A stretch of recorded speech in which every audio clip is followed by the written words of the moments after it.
So the outline of this talk will be I will first introduce the so-called grand challenge in condensed physics currently we are facing. And then I'm introducing one of the recent topics in condensed physics, that's a iron-based superconductor. And then how neutron scattering contributing to understand the mechanism of this class of material. Okay, and then conclusion. So here is the DOE report. DOE in the United States is a major funder for science research. Actually, more money, much more money than National Science Foundation. Okay, so it's a major fund. So once in a while, they will have a panel of experts to write down what's the challenge for the future research and which should be the funding priority. Okay, and so here it lists the 5 grand challenges in science and imagination, and one of them is how do the remarkable property of matter emerge from the correlation of electron. We know that material composed of atoms, and outside atoms are electrons, and this material has a many variety of properties. Some are natural occurring, some are man-made, right? And so among these fascinating property, including superconductivity, then the question is how this billion of electrons in your material will participate in this coherent quantum coherent phenomenon. So of course, you guys here they should be very familiar with superconductivity, because I was told that this building, this campus was designed by an assistant of Ernst. So Ernst is a Dutch physicist, and who is the person discover superconductivity. Actually, he also is an excellent engineer.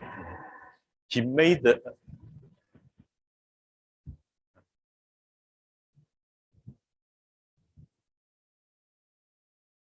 he can be considered as the first big science physicist. We know that in old days, physics is just like a small shop, artisan, right? You have just a benchtop equipment. Ernst is the first person who really make a factory type of factory size scientific instrument. And at the time, his goal is to try to liquefy helium. Okay. In order to do that, he make a huge instrument. And during that process, the superconductivity was discovered. He used that low temperature capacity to study the electrical property of material at low temperature. Okay, so you basically measure resistivity as a function of temperature of various material, and in the process, accidentally, that mercury was found that become resistive at a low temperature.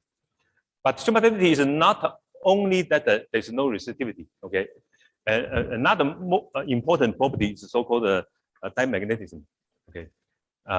It's a perfect diamagnetism. That means that if you expel all magnetic field from interior of that material, so that's the so-called Meissner effect. And in order to understand this very strange phenomenon, right, so people have spent nearly half century, try to do very kind of research, try to understand. And during the process, one important effect is so-called isotope effect, that so-called superconducting transition temperature will depend on which isotope you put into the material, and that give people a very important hint that the mass of the atom actually is important, and that make people like several people realize the phonon actually should be important. Initially, but when you consider resistivity, right, you think it's electronic property. So phonon, is a structural part. It should not be, relevant. However, isotopic effect hint that, the lattice is important. And also, at the Fermi surface, there is a gap. That was represented by that kind of strange type of, now it's familiar, but at the time it's strange type of heat capacity curve. So from this very kind of, you just like that famous Indian story. In the research, you are just like a blind person try to figure out how the elephant look like. Each person touch different part, and if we only know one part, then you will not know how elephant look like that. By combining all these things together, then you get the full picture. The science research is also like that. Every time you have some discovery, you only discover one aspect of that phenomenon. Maybe just like a tail. You only discover the tail, and then next time you discover how the feet look like, and that type of ear look like, right? Then putting them together, you get a complete picture. So over the half a century, putting these all things together, eventually, we understand what's going on. But that process, I think the understanding the superconductivity actually is one of the hardest problems in physics over the history of physics. A lot of great physicists try to understand, and that guy is honest, right? Who discovered superconductivity, and by him, that's Einstein, right? Einstein also tried to understand it, and he had some hint, but he failed to solve the problem. But he recognized this is has to be quantum mechanical. It's not a classical. But at that time, people's ability using quantum theory to understand material is very limited. He has a lot of guess. He actually published some paper, but it's not the right answer. And that's another also famous place for in the history of physics, right? The Copenhagen, the great Bohr, this one, and Bohr, another sitting by him is Heisenberg, right? And then that one is Pauli, and that's Landau.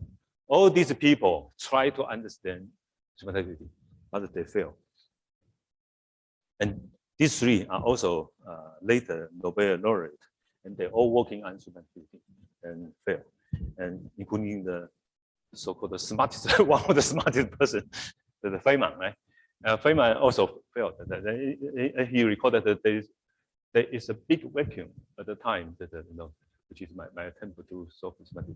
That means that in his career, right, he's very productive, but during that period, is kind of empty spot in his resume. Okay, because he devoted his time trying to understand superconductivity, but in the end, he didn't got it.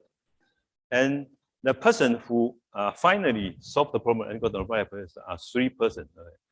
So on the left side, that's the Badin, right?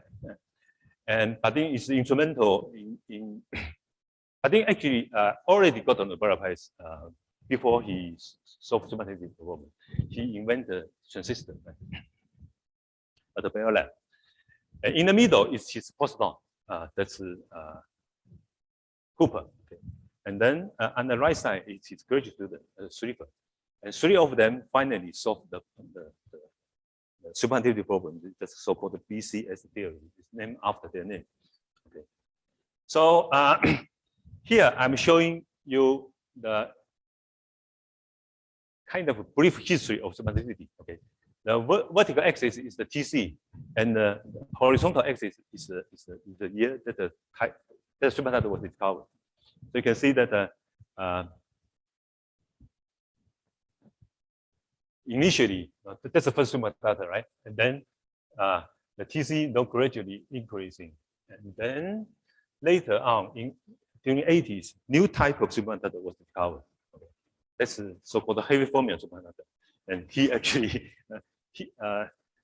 his postdoc advisor is one of the person discover one of the material, which actually is very important to establish that material indeed is that type of superconductor indeed exists. And then in the middle of the 1980, a very exciting type of material, superconductor was discovered, the so-called cuprate. That's a copper oxide, and that material is even stranger than the heavy fermion. The heavy fermion, after all, are metal. Okay, but this material, this kind of cuprate material, previously, we only know them as a ceramic. Ceramic usually is very good insulate, right? Just like the pot. But in this type of material, highest transition temperature superconductor was discovered, and later there are also kind of other materials. And more recently, there's a group iron-based material was discovered.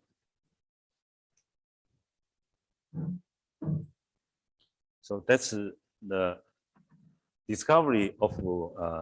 So over the history, there are 8 Nobel Prize award for this either superconductivity or superfluid. They are related phenomena. Okay, and here I'm giving you a brief summary that the year that the phenomenon was discovered and the year the Nobel Prize was awarded. So the helium-4 superfluidity, that phenomenon actually first encountered by Arnis, but he didn't realize. He really didn't realize that in his vessel actually that the superfluid phenomenon already occurred. But the implementation of that superfluidity was by Landau, the Russian physicist. And then we have the superconductivity, okay, and cuprate get Nobel Prize very quickly, and then helium-3 superfluidity also get a Nobel Prize in let's see, in 2003. Okay.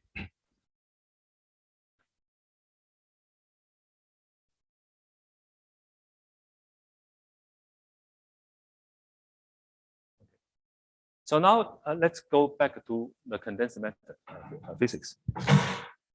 So condensed matter physics can be described by just that one equation. Okay. The first term, is the kinetic energy, right? And the second term describing the covalent interaction between the nuclei located at the capital R, okay, and then the lowercase r I means that the position of individual electron, right? So you have covalent interaction between electron and the nuclei. And then the last term is the covalent interaction between electrons. So that's the equation describing all physics inside solid. But the problem is that even though we can very easily write down the Schrödinger equation describing solid, okay, or even liquid, okay, but nobody able to solve this equation, okay. Okay. Do I have to put something here? Oh, no, it's all there. Okay. Oh, okay. Okay. Okay. So this is the kinetic energy, right? And then that's the covalent interaction between Z electron outside. Z is the number of electron for that species of element. So that's the covalent interaction between nuclei and electron, and that's the covalent interaction between two electrons. So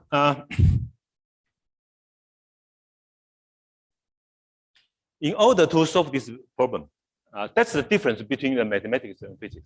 If this equation can be solved by mathematician, then that's the end of story, right? So we get the whole picture. But there is in addition to mathematician, there are some people so-called physicists like us. It's because of there are so many questions in the nature. You can write down equation, but no, even the best mathematician in the world don't know how to solve it. And then for our physics, right, we have to make a reasonable simplification to capture the essential physics after they do the simplification. Okay.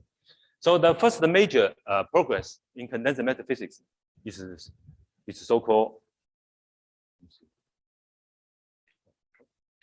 Yeah, okay. So-called the independent electron approximation, plus the so-called exchange asymmetry. That means that we know that quantum mechanics has a very there's a fundamental principle, that the so-called Colloqium principle, that each electronic state can only have one electron. Okay, you cannot put many electrons into one quantum state. So using that as each individual, that's the total wave function, right? You break up into this independent electron. And then using this kind of matrix that take into account that the so-called exchange asymmetry. That means when you exchange the position of two electrons, the sign of the wave function has to change. Okay. The easy way, actually there's no reason why you do it like this, but this is the easy way to make sure you guarantee that exchange asymmetry. Okay. You put this kind of simplified wave function into that initial function, then you get this equation. And this equation now see that it's just much simpler, right? In initial case, that function itself is a function of n. N is a very large number of I, right? So it's a multi-dimensional function. In this case, the function is much simpler. It's only depend on one R. But the problem is coming out from this term. Okay, that's the spin index. Okay, so if for the spin up and spin down, right? If for two sides of two electrons at a different side, if the spin sign is the same, then this is equal to 1. If it is a different sign, then you don't have this. And this term is very hard to handle. Okay, without this term, right? I will be just then this function, this group of function will decouple. Right? I is just this kind I just kind I here. But with this term, you are going to mix I with J. Right? So the function, the group of function are not become the coupled function. Okay, it's a group of function. So that makes things much more difficult. Okay. Without this term, then it's much easier, right? It's just solving this one. So what to proceed? Well, in the history of science, is that what you do is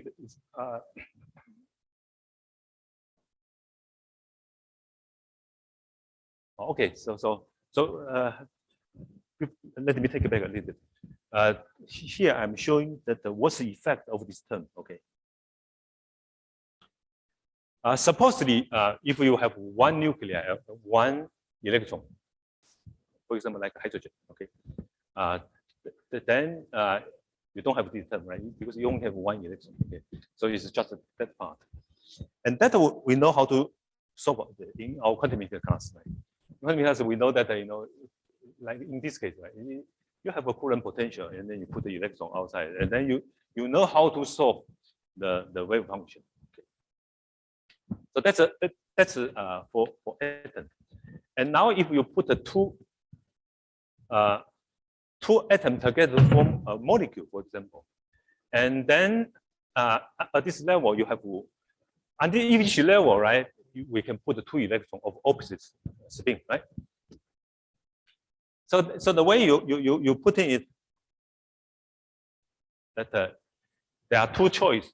In one case, the spin direction are opposite to each other.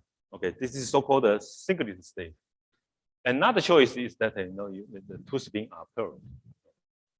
So in our quantum mechanics class, usually you just don't consider the detail in physical courses, but in chemistry they actually carefully consider, because these two kind of situation, the level actually is slightly different. Okay, and the lower level is so-called this bonding case, will really form chemical bond.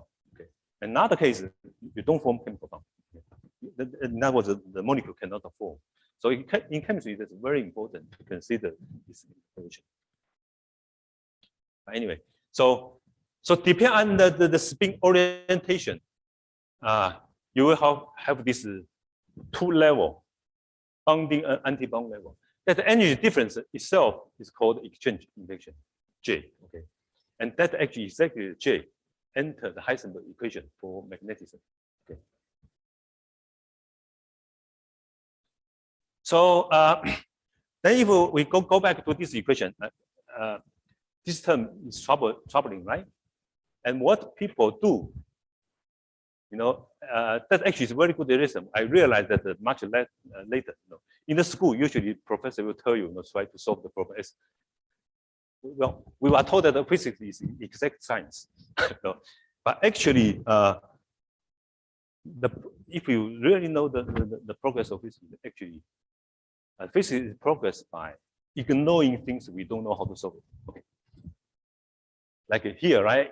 The exact solution should be solved, but we cannot do it, right? So we simplify even that one, and then that one is still too complex.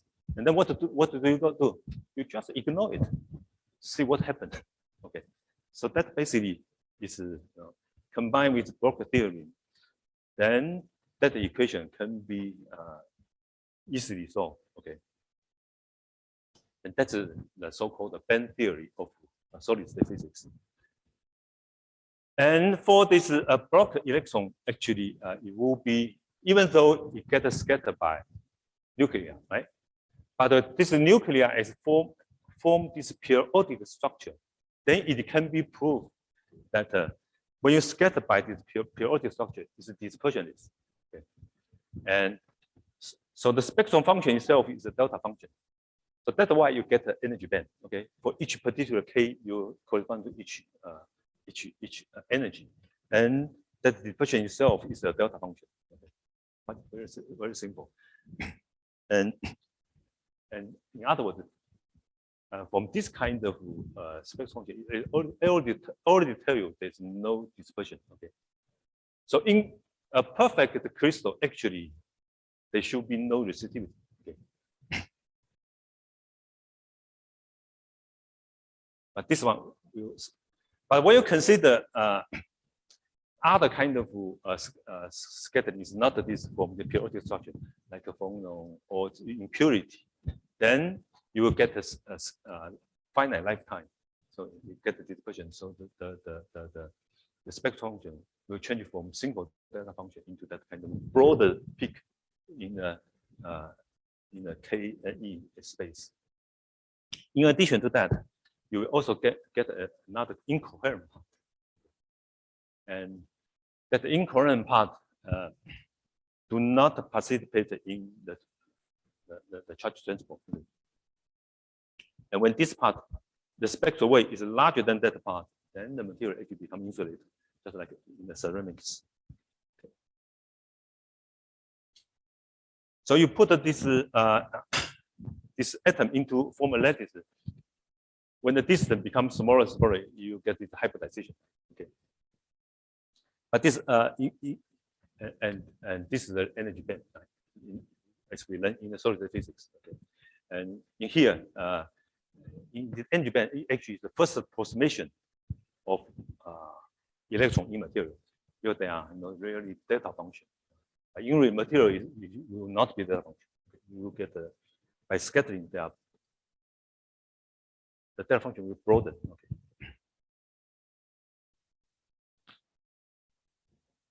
And in this figure, what I want to emphasize is that we learned this actually early on in physics, right? From our quantum, because we know that except only for the S orbit, it's symmetric. All other orbitals actually are highly, anisotropic with a strange shape. That the probability function, right, in the space can look very odd, right, and point in different directions. So in general, the electron orbital actually are highly anisotropic. Okay. For example, like the cuprate or the material I'm going to talk about, the iron. In that material, d electron is very important, right? At the Fermi level, the relevant orbital, the electron actually stay in the d orbital. So you can see that d orbital actually, it's very far away from isotropic situation. But a lot of our theory, are built on S wave. Okay, because S wave is much simpler, right? It is isotropic. But the real material hardly in S wave case. Only with only some simple material, involve S wave. A lot of material are involved as D wave, and the heavy fermion is involved with F electron. Okay. So that actually has a very important consequence. And also, a lot of magnetic material actually are D wave material, like iron. Right? Iron is D electron is a Fermi surface. So it's highly anisotropic. So in the early day of neutron scattering study, that's in the early 50s, and actually that's also initially Dutch contribution. People study the dielectric material. The dielectric material is a very important electronic, right? So in 50s, a lot of electronic device, not like today, we are using semiconductor. At the time, dielectric material is very important for the electronic component. And the Philips company actually first studied this group of material. This manganese oxide is a very important type of dielectric. And at that time, neutron scattering just began to be applied to condensed research. And people know that this material are magnetical. Okay, it's a magnetical ceramics. But before neutron scattering, you don't know what kind of magnetic structure it look like. But it turned out in this compound, in this serial compound, you're just changing the ratio between lengthener and quotient from 0 to 1. Okay, you so-called doping, right? So in the one end of the material is the lengthener manganese oxide 3, and another end is calcium manganese oxide 3. But in between, you just mix changing the ratio between the two elements.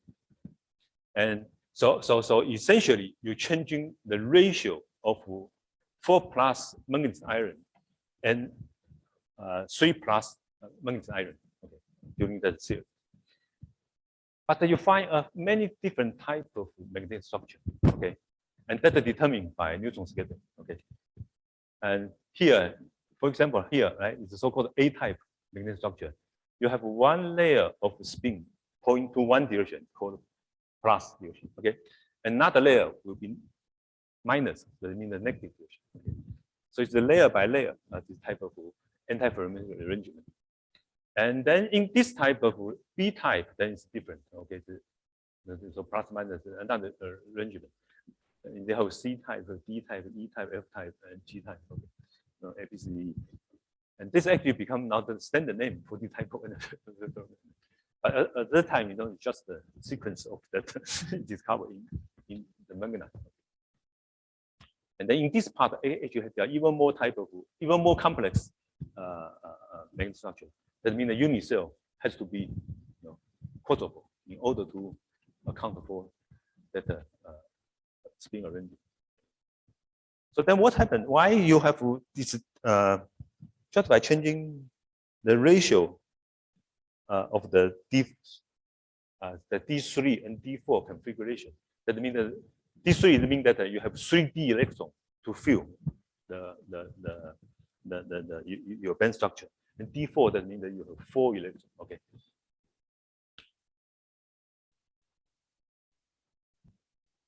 And it's figured out by people called Goodenough. Okay. And so that's that actually is the same paper published in the same issue. Sorry, it's a paper published in the same issue of physics. Okay. And if you take into account that the d electrons actually are highly isotopic. Okay. And when you have to fill this, d, there are 5 d orbital, right? So you have, when you have 3 electrons, you fill 3 of them.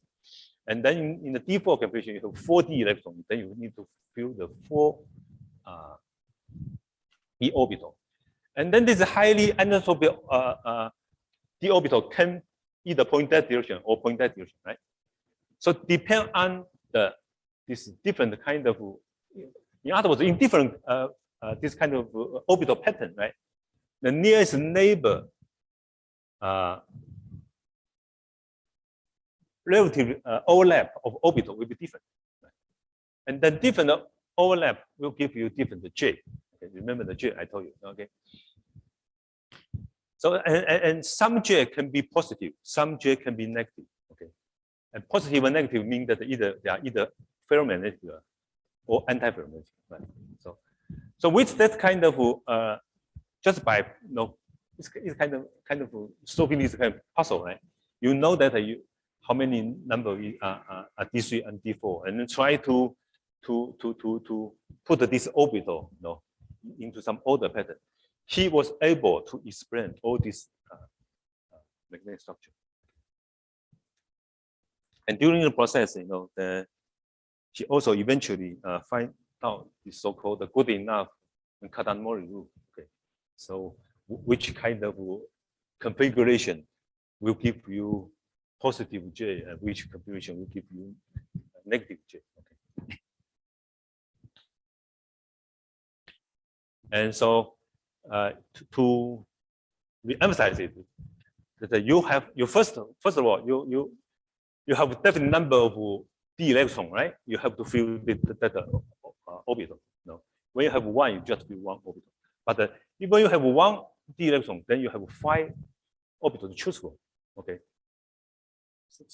right?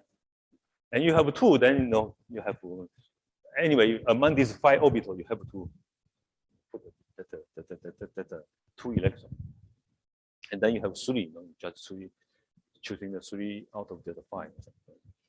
But in reality, actually, it's not a 5 because you have so-called the crystal field splitting. Okay, so very common in this kind of cubic height environment that the d initially that the 5d orbital, right, have same at the same level, but in reality, because of this crystal symmetry, and crystal symmetry just means that the Coulomb interaction, in that kind of simplification, that the degenerate 5 orbital will spread into 2 sub-levels. Okay. One have 3 orbitals, another have 2 orbitals, so-called EG and D2G sub-level. So anyway, so you have to fill this orbital. You have more than one. The essential idea is that you have more than one orbital. Okay, you have to choose which orbital to occupy, and that's the so-called orbital order. Okay.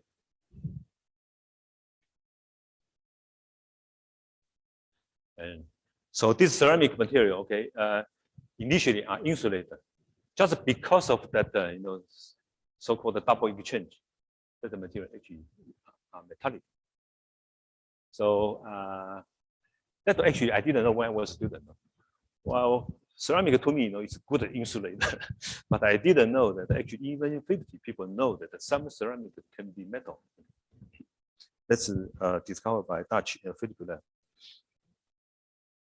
And so good enough, we got a few years ago got the Nobel Prize, but for different reasons. Okay, for the battery. Okay, but he actually make a tremendous contribution to magnetism in the 50s. Now let's come to like a cuprate. Cuprate, is also a ceramic. Okay, and this material, the energy band theory will tell you that it should be metal. Okay, because at the Fermi level, you have only have one electron for a band. Okay, and in that from band theory in solid state physics, from the simple most simple argument that the material should be metal, okay, because a half Q band. Right? But in reality, it's known that also very early on in 40s or 50s, even 30s, people know that this material, this type of material, actually are very, very good insulator. Okay, that was discovered by Zener. Actually, there's a famous Zener diode. He discovered that some material, energy band theory tell you it's metal, but actually it's very good insulator, and that's that eventually known as matter insulator. Okay, that's so matter insulator refer to the type of insulator different from a band insulator. Okay, energy some type of material, right? If you have fully filled band, will be an insulator. The energy band theory itself can tell you it's insulator, but there are type of material. Band theory will tell you actually that there should be good metal. However, they are insulated.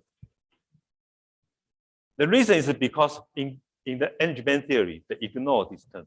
No, they cannot putting this term into the equation. They cannot solve the equation. They just simply drop it. Okay. And by simply drop it, it works for a lot of material, like for the band insulator and the band most of metal. But there are this kind of thinner material. Okay, now we call the matte insulator, matte harbor material, which actually you have to consider this effect to understand why they are insulated. And more interesting in 80, right? And then people find that some of the material, like this one, when you dope it, the parent compound is lanthanum copper oxide. When you dope it a little bit with it's like a barium, calcium, or strontium, it becomes very high temperature superconductor. And in that case, the understanding of that material, well, today we still have no consensus, right? Otherwise, Nobel Prize will be awarded. But personally, I believe the essential physics is captured by Zhang Rice simply. So just like in BCS theory, right? In BCS theory, the superconductivity happened because of you have a so-called now we call the it's a Cooper pair, okay. But Cooper pair in the naive picture, right? In a lot of solid state physics book will tell you that the Cooper pair is form of one electron and one form of two electrons, okay, with opposite spin. Right? But actually, in reality, the Cooper pair are not formed by two electrons. Okay, the electrons are no longer actually they are formed by the so-called Bogoliubov quasi-particle. Okay, the two quasi-particle. Each quasi-particle itself is composed of n number of electrons. Okay, actually that means that every electron you take a little bit of spectral weight out of each electron. You coherently superpose them in a particular way. Okay, and then the total spectral weight of that superposed state equal to one electron. Okay.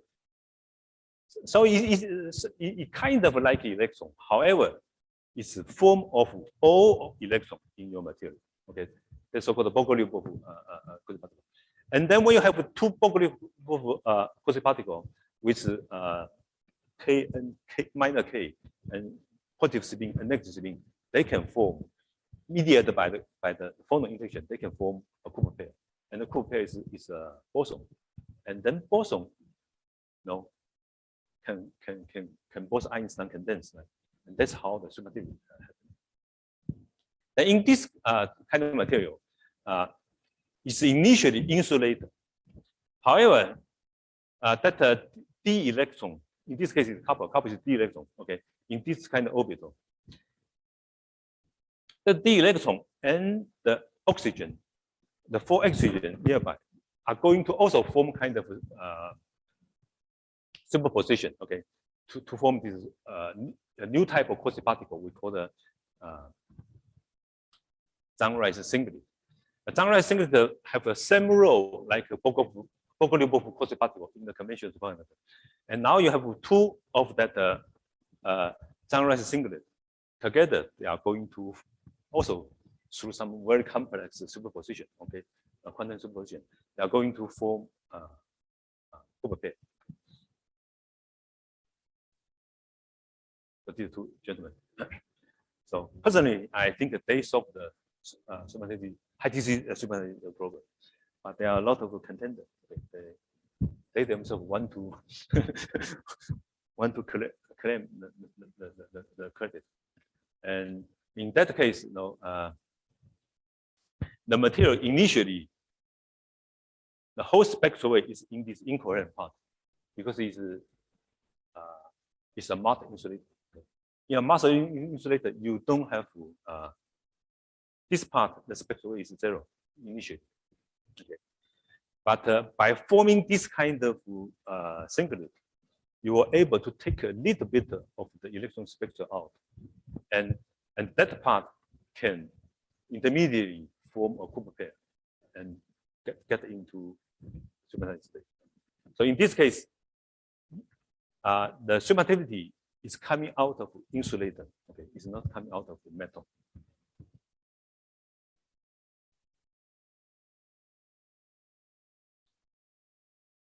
So superfluidity and superfluidity are really familiar, as I said previously.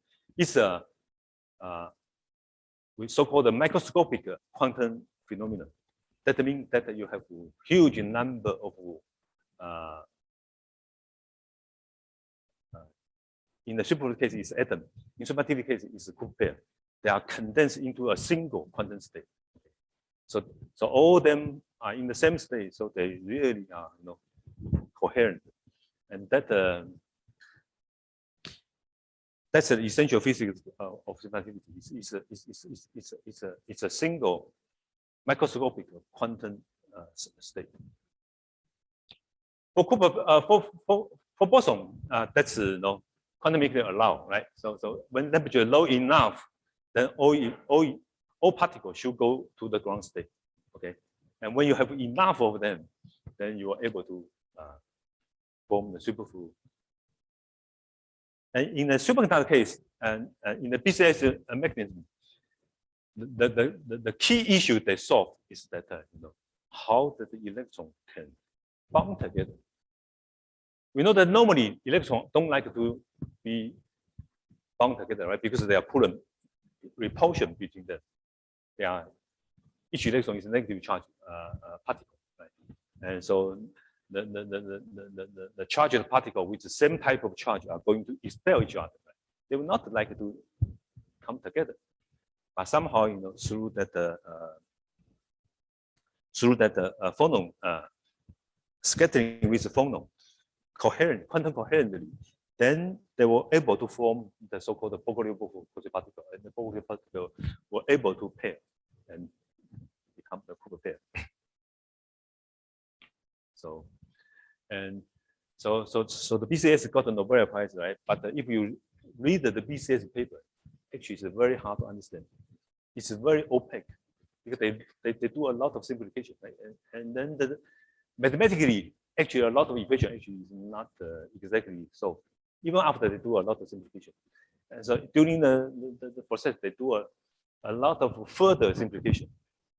The so-called simplification in physics, the term actually is just you cannot solve it. You just absorb it. You cheat on it. Okay. So there are a lot of cheating involved in the paper. Actually, it's very hard to follow rigorously.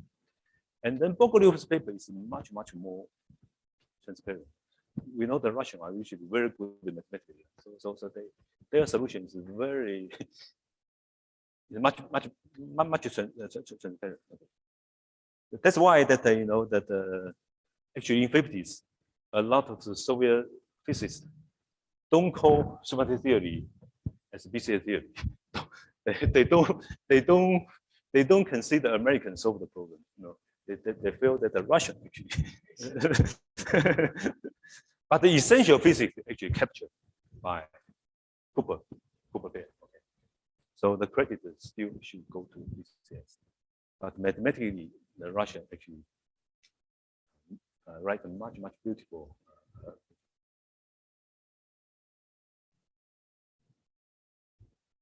And then you have this helium-3. Okay, helium-3 is coming out from. We know the helium-3 is a fermion. Okay, so it's not like, even though name is very similar, it's helium, right? But helium-3 and helium-4 are fundamentally different particles. Okay. Helium-4 is a boson, so naturally, when temperature low enough, they will become super. Okay, but helium-3 is different. Helium-3 is like the electron. Okay, they are fermion. Fermion, you cannot each state, right? You can only allow one fermion in. So by nature, they should not form that quantum condensed. But somehow through that Hubble repulsion force and through the quantum coherence, they were actually able to form the microscopic condensed, and that was initially demonstrated by these two persons. But they are, since it's fermion, right? So you have much more choice of forming the pair. In some sense, this is the S-way. Okay. So helium-4 is S-way. It's much simpler. There's no much choice. And here you come in with the largest, highest spin state, so you get much more choice. And these two gentlemen actually, two group of gentlemen, solved the problem earlier. However, they misidentified the correct symmetry.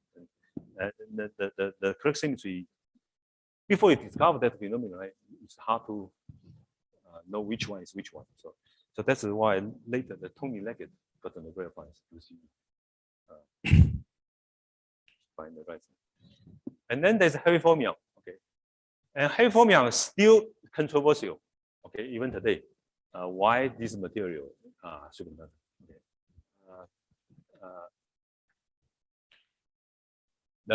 The essential physics we believe are contained in the so-called Kondo lattice model. Okay. But the Kondo lattice model is also a model we encounter frequently in physics. It's very easy to write down, and also very simple. But nobody knows how to solve it. Okay. Today there's exact solution only for one dimension. But even at the 2 dimension, nobody knows how to solve it. And then the real material is 3 dimensional, right? So we don't know what. But it's kind of similar to helium-3, right? Phenomenologically, it's very kind of similar to helium-3. But no, we don't really know what's going on because every electron is very complex. Personally, I don't believe there's such thing called a heavy fermion. Okay, I have done some research on the material. I don't believe there's this so-called renormalized fermion liquid. Okay, that doesn't exist. Okay. People like to have this renormalized. That means that you start with a quasi-particle, okay, which has renormalized mass. But from my research, I find that that quasi-particle never form. Okay. That form is very incoherent. Okay, actually, so more likely, I think it may be coming out of kind of like a Cooper, coming out of like from incoherent, especially somehow.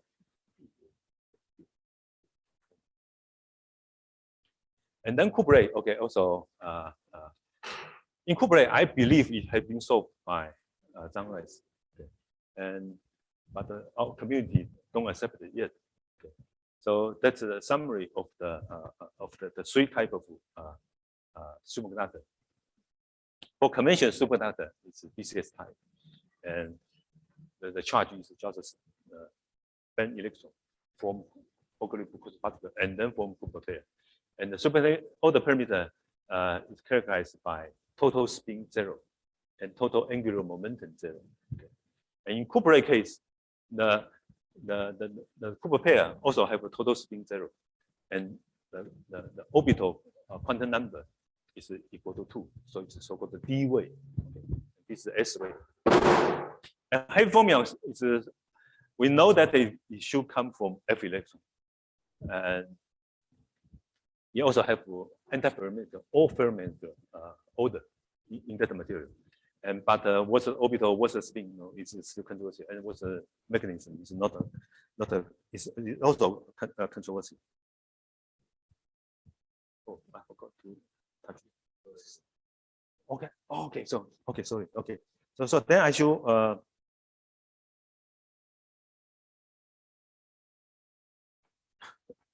sorry.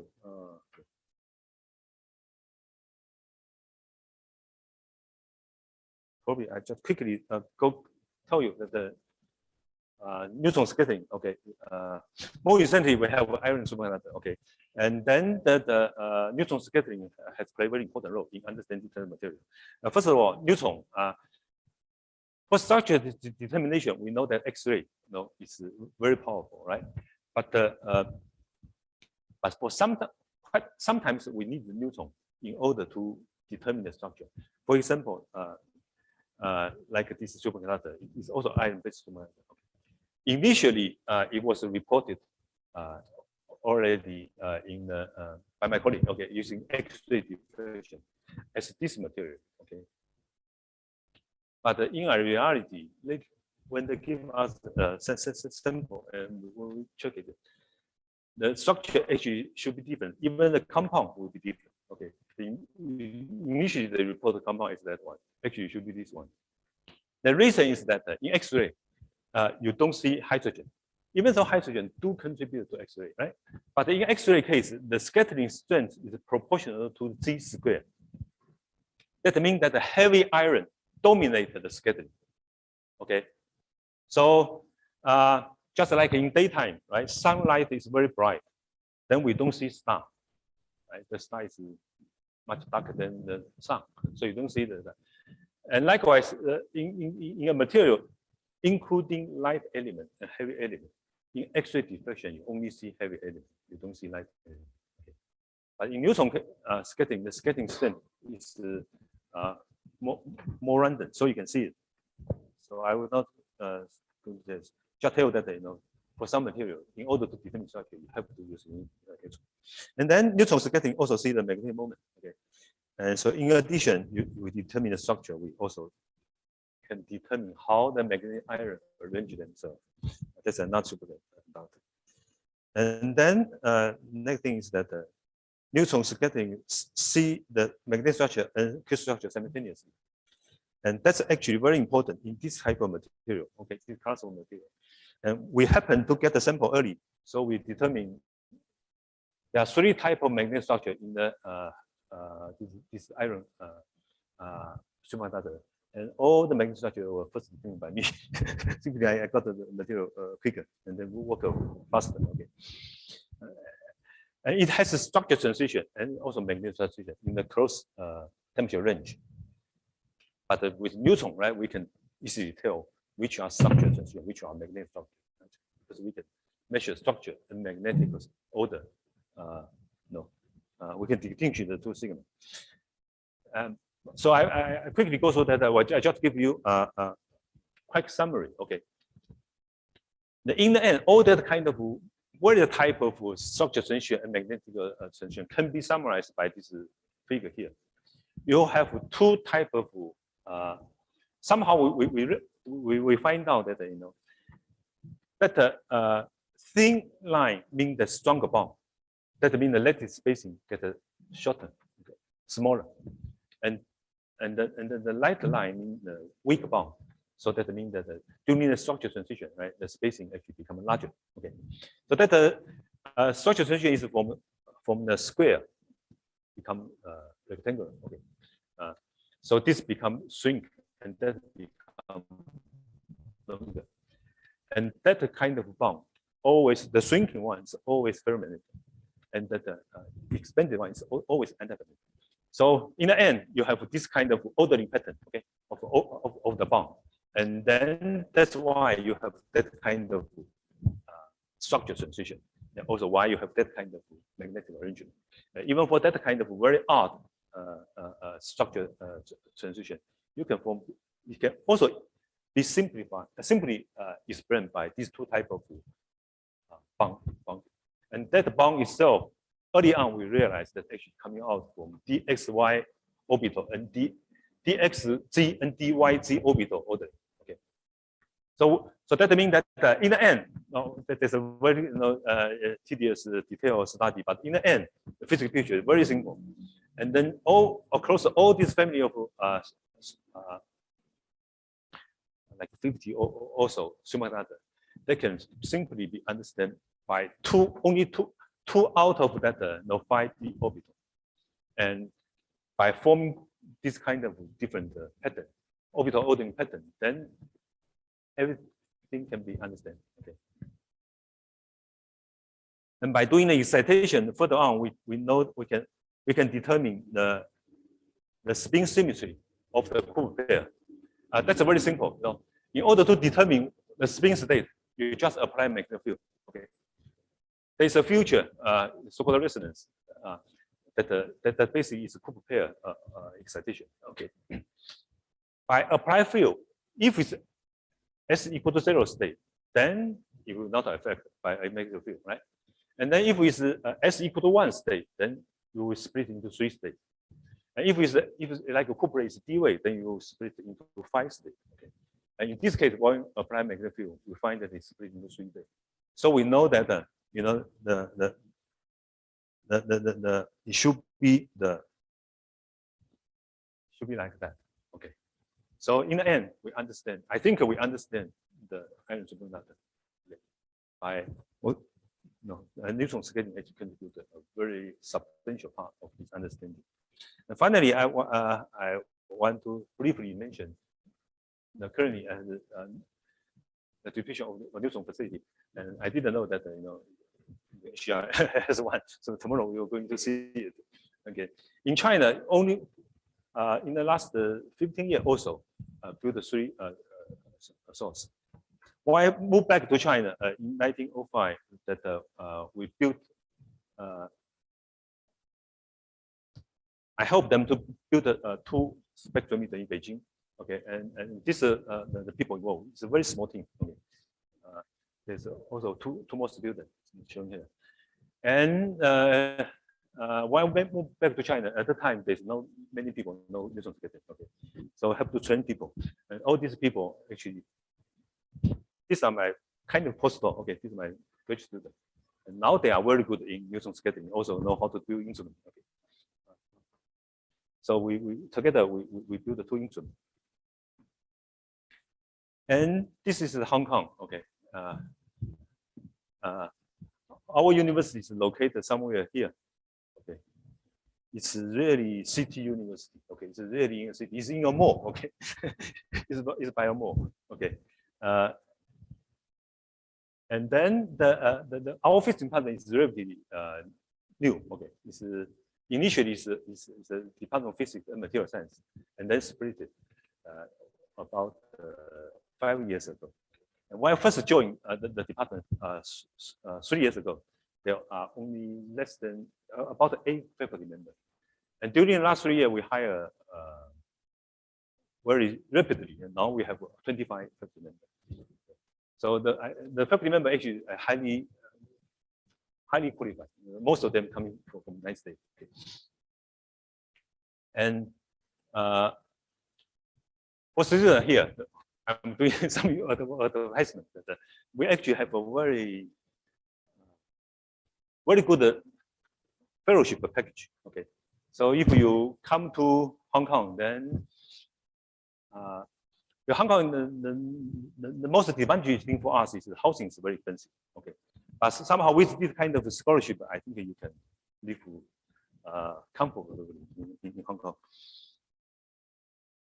So now come to conclusion. Okay. So Neutron scattering is a very powerful tool for material research, because I show you that. And then this day we are a lot of this material in quantum metaphysics are involving sonic correlation. Okay. And sonic correlation means that magnetism is essential part. And neutron scattering can measure magnetic and structural simultaneously. That's a very powerful future. Okay. So that's why neutron scattering, even though the technique is very expensive, it's the most expensive condensed matter method. The reason a lot of countries willing to spend that money to build facility because a lot of the information can only get by neutron. Okay. Without neutron, you're not able to understand to get that information. So that's why that when countries get rich, they're willing to spend the money to invest in that kind of capacity. So I will welcome young talent here to join us, and then after training, you can come back to Indonesia, help the development of your neutron facility in Indonesia. So, okay, I will stop here. Sorry for that's okay. Okay, thank you very much. Let's give applause to Professor Wei.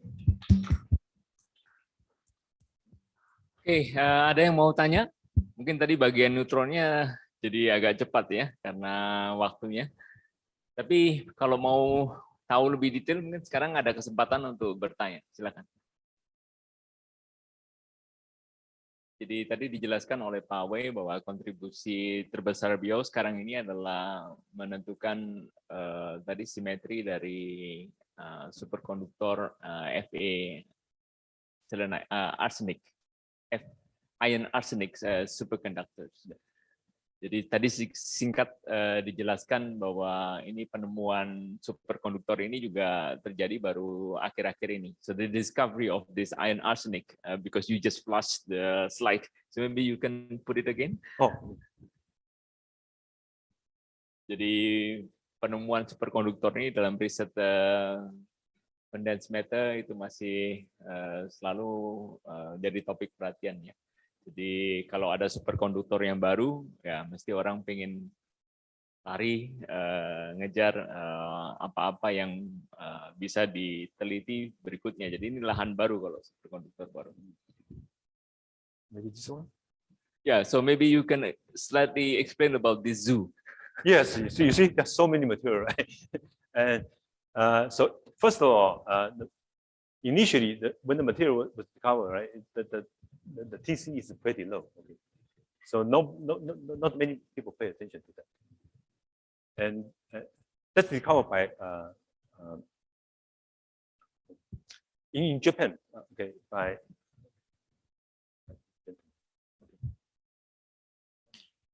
yeah. He actually is not a person working in the condensed matter physics field. Okay. His major interest is actually making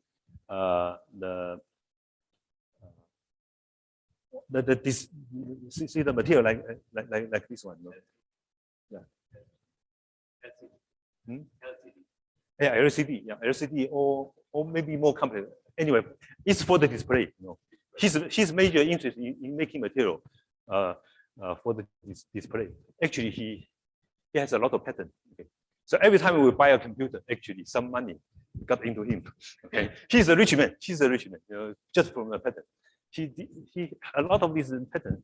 We know that Japan is very good in the display technology, right? The display technology actually Japan is leading. Now Korea also catch up, but a lot of the patents actually belong to Japanese. Okay. So one of the major guys actually is him. So he is keep exploring new material, right? So try to find new material for better display. And then in the process, he hit upon the material. And quickly, and then I think after the Japanese initiative, later on most people are Chinese, okay, and they just by changing the material, right? Like here, it's lantern and iron, blah blah blah. Then you can, for this atom, you can change it for other rare earth material, and for this one, you can change it for another d electron material. Right? So by just doing that, you find all two of the material. But mostly iron. Okay, iron is important. Iron high temperature. This day you have other. Instead of iron, you can also you can have copper or you can have manganese. But TC is lower. Also, it's more isolated case. In iron case, you really find just very systematic. It's because of that the common building block is that iron arsenic plate. Just like a cuprate, right? Cuprate, there are a lot of cuprate, but the essential common feature is iron, or is a copper oxide plate. You can put it different thing in between. Somehow they will change it. Well, I have one comment here. Why the Chinese dominate? Because you know that arsenic. Yeah. Arsenic is quite poisonous. Poison, yeah. And of course, the Chinese are very brave. It's not that actually it's not that dangerous. Arsenic itself is poison, but when the arsenic compound is not poison. That's what I told. Okay. But this day in the United States, the safety regulation become ridiculous. When I was a graduate student, right, in the lab, I can operate the machine by myself. This day, no student are allowed. Even staff member are not allowed. Only technician. Because of the security regulation in the United States and Europe become ridiculous. And it's very hard to maintain workshop in a physical institution. That the safety requirement is insane. Just like in Europe, right? The reactor, the anti-nuclear people are so powerful, so for the Green Party. Everything nuclear is dangerous, but actually it's not, right? Everything is dangerous, Even water is dangerous. Right? We have to drink water.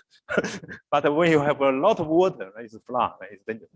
Just like a nuclear, right? Out of control, it becomes nuclear bomb, which is dangerous. But we know how to control it, right? When we control it, then it becomes nuclear power station. Everything is like that, right? But these days, some of these funding agencies, right? Those people are lawyers, they don't know science. They just want to regulate everything. The reason that come to your question, why China dominant? Because China, that the high TC community has been kept funded. So all the people are ready. There are a lot of people. They have everything ready. So when these things come up, they just change. But in the United States, the funding for high TC has been. Sorry, Pak Agung. Yeah. There is a question from a Zoom participant. Okay. So I read the question from Fajar Daruzat. Dear Professor, I'm interested with your presentation. I'm just finished my master study. Officially graduated in October 2022. My focus is instrumentation physics. Is it possible for me or fellow instrumentation student to work on this superconductor related research?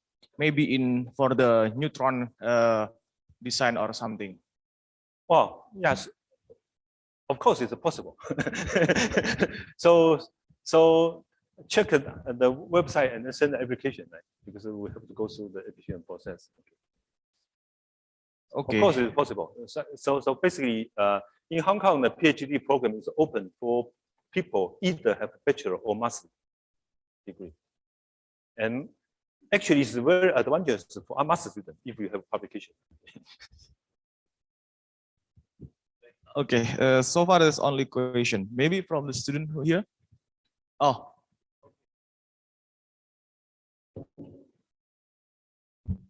Thank you very much. Thank you very much, Professor, for the presentation. I want to know, in the near future, how high can the transition temperature be for superconductor? Thank you very much. How high it can be? Yes. Well, sky is the limit. For application purpose, we like the TC as high as possible. So that's easier to, it's cheaper to operate that kind of device. And that's why, that the material people like him is very important. Basically, there is no hard limit how high it can go. In the early day of ITC, right, the superconductivity, people set up so-called Macmillan limit, and that actually, that's also only within the BCS theory framework. They kind of set up a limit to say you cannot go beyond that. But even that is not true. Actually, it has been broken up by, for example, I go back.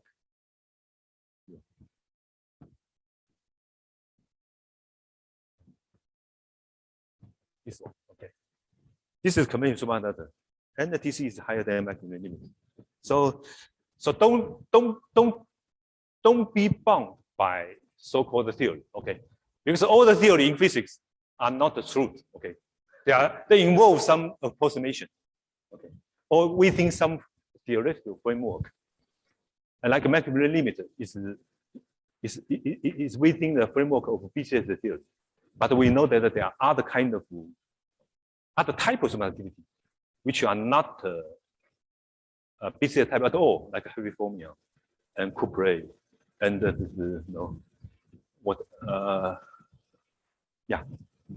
So they can be other type of things. Just when I was a student, right? When I was a student, my professor keep teaching me, Landau has solved every problem in condensed physics. At the time, I tried to read the Landau paper. I don't understand why Landau has solved it. Because if you check the Landau's so-called Fermi sticky theory that published in Russia, but has English translation, you don't know why that's a solved problem. He actually make a, just like I say, they just make a simple application, a simple simplification, very simple simplification, basically Taylor expansion. He make a Taylor expansion and then try to get some relation between the parameter, and it doesn't tell you why metal should be metal. No. So non-Fermi actually is not a theory. It's just a simplification. Otherwise, it cannot solve the problem. Okay. So as simple as that. So don't never get bound by theory. Okay. Otherwise, no, it's end of physics. Maybe his question is how to find. How to find? Nobody knows. Keep trying. Keep trying, right? So that a lot of discovery are accidental. Like iron superconductor is accidental. The Coupley is also kind of accidental.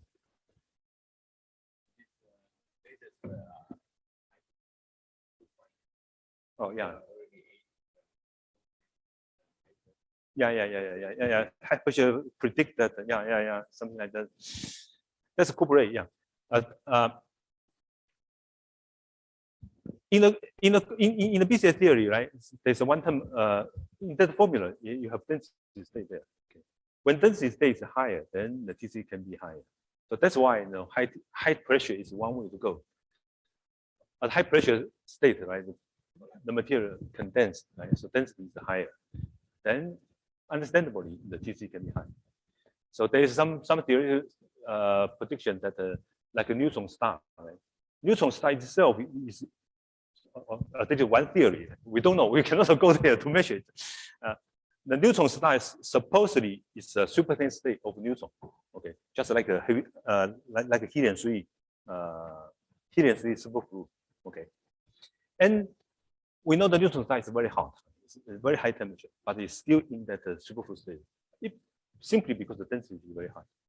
So one can understand why the neutron star should be in the superfluid state just using the Bose-Einstein formula. That's enough. When the density is higher, then the TC should be high. So, but the problem is that when you have the high pressure material, the superconducting in high pressure is not suitable for application, right? Yeah, it's dangerous. Also, very hard to achieve high pressure. Okay, thank you. Next question. So the material, so the material actually easily understood. Okay, even though just using the BCS theory, density high, so the TC is high. Okay, next question.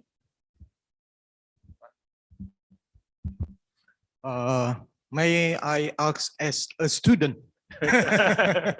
I'm naive person in this field. Yeah. I'm interested about your explanation about orbital leveling, splitting, and so on. And I'm just wondering, how can we sense or detect this orbital leveling or splitting by neutron scattering? Because in our imagination, neutron is particle carrying high energy. And why this high energy particle can sense a small Oh. orbital splitting or leveling. That is the first one. Okay. Okay. Okay. And the second, I saw that you have in your presentations that some material is perovskite type of Yeah. materials. Yeah. And of course, this kind of perovskite material is related to the magnetic Magnetism. magnetism. Yeah. Mm. But maybe you also know now, recently, there are also another type of perovskite materials commonly used in solar cell. Yeah. That is not magnetic materials, but they, for me, they also show interesting characteristics because some type can emit light in luminescence, but in others, no. And for some explanation, this is related to spatial confinement. Like one-dimensional, two-dimensional, and then by this reason they can emit luminescence. But I'm still believe, but I don't have facts. I believe that there is a role of spin orbital coupling or interaction inside the materials. And can we investigate this by neutron scattering? Okay, thank you. So okay. So the first question, neutron indeed coming out of, you can say the high nuclear process. Okay, usually energy is high, but the neutron itself can be, the neutron we use for the neutron deflection actually are low energy neutron. So the velocity, the kinetic energy is about the room temperature. So you can see that the energy is very low, right? So it's 300 K is about 30 million volt. Okay, so it's a very low energy neutron actually. So, and the reason we use that low energy is because just like the Broglie wave, right? You have this so-called particle and wave duality, right? So every particle can behave like a wave, and for the wavelength equivalent to the inter-atom spacing of material, just a few isotops, then the energy actually is low. So that's why the neutron scattering is not high energy. In high energy case, the wavelength is too short. Then you cannot use that to probing the material structure. So,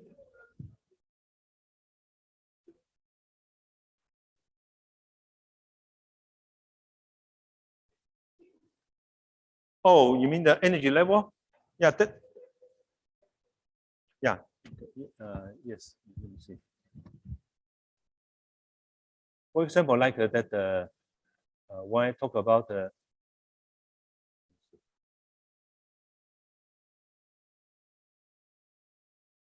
like this one, right? Oh, why it don't show up in? Can you do? Okay. Yeah. For example, like here, right? That's the measured excitation spectrum. Okay. Initially, there's only one peak of the zero magnetic field. That's 7 MeV. So it's very low energy.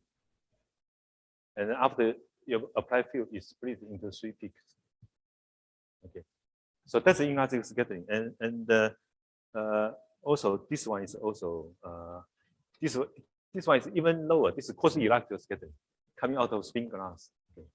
And it has a very strange type of spatial structure.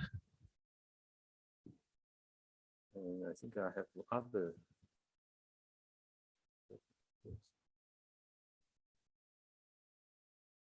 So this is also excitation. That excitation is at this energy. Okay, 6 MeV is a function of temperature.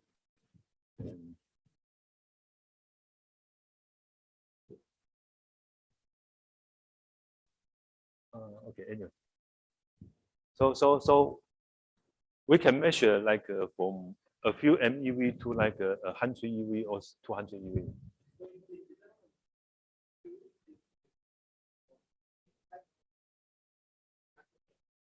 For either structural excitation or magnetic excitation. That's what the neutron sensing told.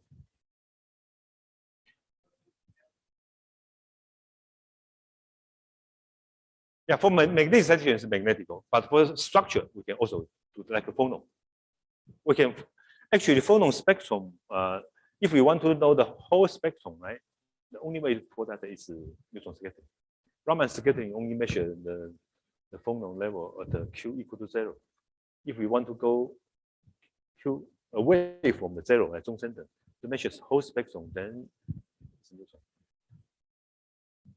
Then of course the optical also can measure something. Optical, you can say also the APES, right? APES can measure the.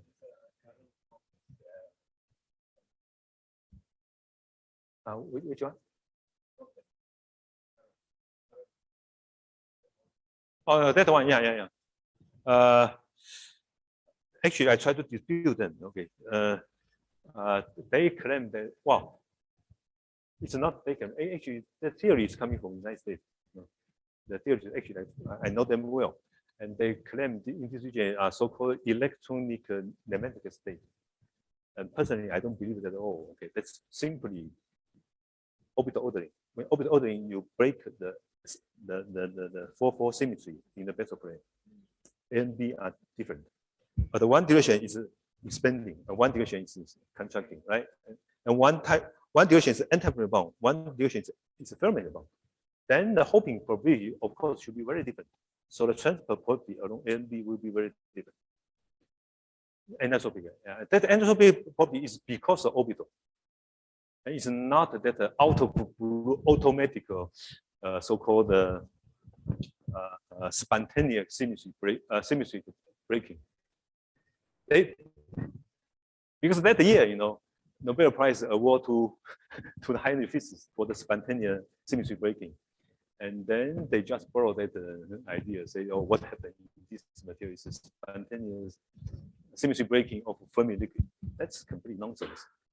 In real material, we know that it's because of the structural sensation. So this region itself, is just the critical region of that approaching magnetical and structural transition. And using Neutron, we can follow that. Okay, Professor, I have last question. Okay. Last question. My question is very technical. So I have a little experience for elastic neutron scattering. Now I am trying to analyze the data. My question is, how about the inelastic? How can we use the inelastic? I mean, how can neutron become inelastic? How it produce inelastic scattering? Very technical question. Yeah, you see when the neutron shoot in, right? It produces both elastical scattering and inelastic scattering. Okay, and then elastical scattering is much stronger. Okay, and then the inelastic signal is several order magnitude weaker. Then you just need to probing the different part, and then probing the elastic part is easier, right? Because the signal is much stronger, several orders stronger. And then in order to probing that one, then that's why I built the so-called triple X machine, and also other machine. I built 2 machines in Beijing. That's particularly it can also detecting elastic signal, but the main purpose is to try to detecting the inelastic signal. Inelastic signal is harder to detect, so you have to get specialized. Yeah. Okay, thank you. Much more sensitivity. Otherwise, you don't see this. Okay, so I think we have to stop. I think if you are still have more interest on the topics of neutron scattering and also superconductivity, or magnetism, magnetism, and also contact Professor Wei. So to end up, I will give. Yeah. So this is Oh, okay. from us. Oh, okay. Souvenir. Thank you very much. So thank you for coming to our institute. And yeah, let's give a big applause to Professor Wei, and thanks for your participation. Okay. Okay. You can open. Oh, okay. Oh, okay. Very nice. Yeah, yeah. T-shirt. T-shirt, okay. Shirt. Oh, shirt. Okay. Typical, Colorful. Indonesian, no, batik. Batik. Okay, okay. Oh, okay, okay. Like Yeah, this, colorful. motif. But I think this one stripe mode. Stripe. Stripe. A stripe. Okay. Okay. Yuk turun sebentar, kita foto bersama. Okay. Yeah, no chance to change it. Okay, thank you. Thank you. Yeah, yeah, yeah. Very interesting. Yeah. So the okay, go ahead. Very fundamental. Yeah. Also, the vector in Indonesia is very powerful. It should be able to do a lot of things. Okay.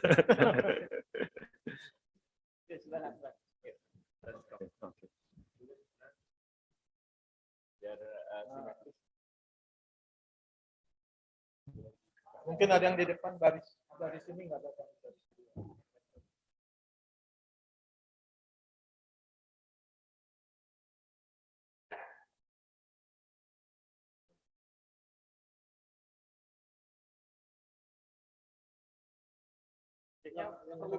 Yang punya iPhone, mungkin punya iPhone lebih banyak lagi mungkin. iPhone mungkin ke sini. Ini ada yang tercecer.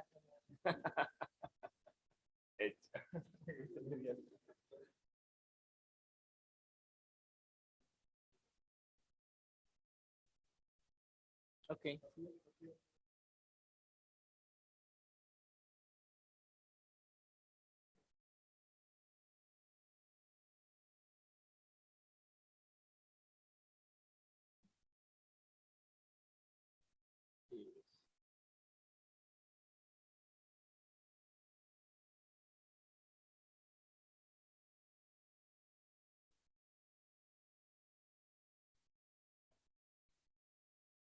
Okay. Bisa bagus? Ya, bebas lah.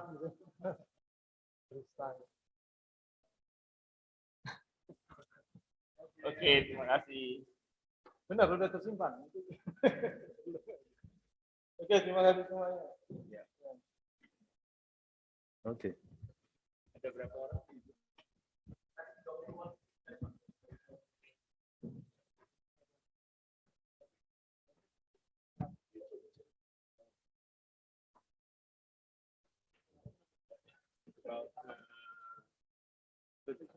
Around 30 participants additional in Zoom. 50 participants online and 50 more in online.